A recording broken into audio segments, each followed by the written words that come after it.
Gujarat university ફરી વિવાદમાં આવી છે। યુનિવર્સિટીની બેદરકારીના કારણે વિદ્યાર્થીઓ શિષ્યવૃત્તિથી વંચિત। કેન્દ્ર સરકારની આવતી 60% શિષ્યવૃત્તિ હજુ વિદ્યાર્થીઓને નથી મળી। હેડ ઓફ ઇન્સ્ટિટ્યૂટની નિમણૂક ન કરાતા શિષ્યવૃત્તિ અટકી। હેડ ઓફ ઇન્સ્ટિટ્યૂટનું બાયોમેટ્રિક કેવાયસી અને તેમને મળતા ઓટીપી બાદ જ શિષ્યવૃત્તિ જમા થાય। તો યુનિવર્સિટીના 1100 જેટલા વિદ્યાર્થીઓની 1 કરોડ રૂપિયાની શિષ્યવૃત્તિ અટવાઈ છે। મહિનાઓ પહેલા જાહેર થયેલા પરિપત્ર બાદ પણ હેડ ઓફ ઇન્સ્ટિટ્યૂટની નિમણૂક થઈ નથી। આખું સેમેસ્ટર પૂર્ણ થવા છતાં હજુ 1100 વિદ્યાર્થીઓને શિષ્યવૃત્તિ નથી મળી।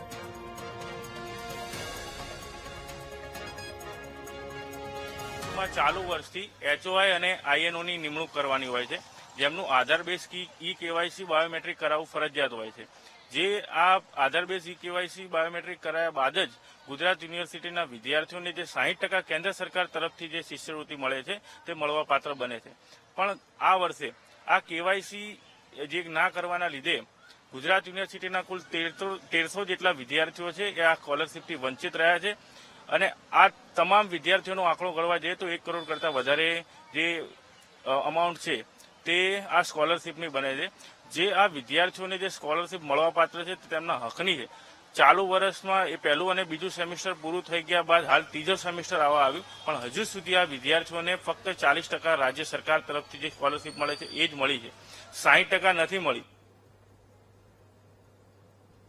અમદાવાદમાં નીટ પેપર લીક થવા મામલે એનએસયુઆઈના કાર્યકરોનું વિરોધ પ્રદર્શન અને સિવિલ હોસ્પિટલ નજીક યુથ કોંગ્રેસના કાર્યકરોએ વિરોધ નોંધાવ્યો। કેન્દ્રીય શિક્ષણ મંત્રી અને એનટીએ ચેરમેનના રાજીનામાની માંગણી કરી।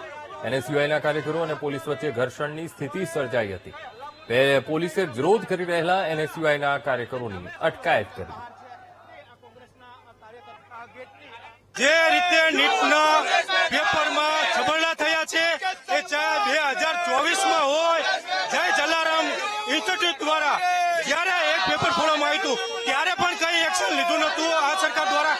અને આજે 26 લાખથી વધારે યુવાનોના જે ભવિષ્ય સાથે ખિલવાડ કરે છે એના વિરોધમાં યુથ કોંગ્રેસ દ્વારા આંદોલન કરવામાં આવ્યું છે।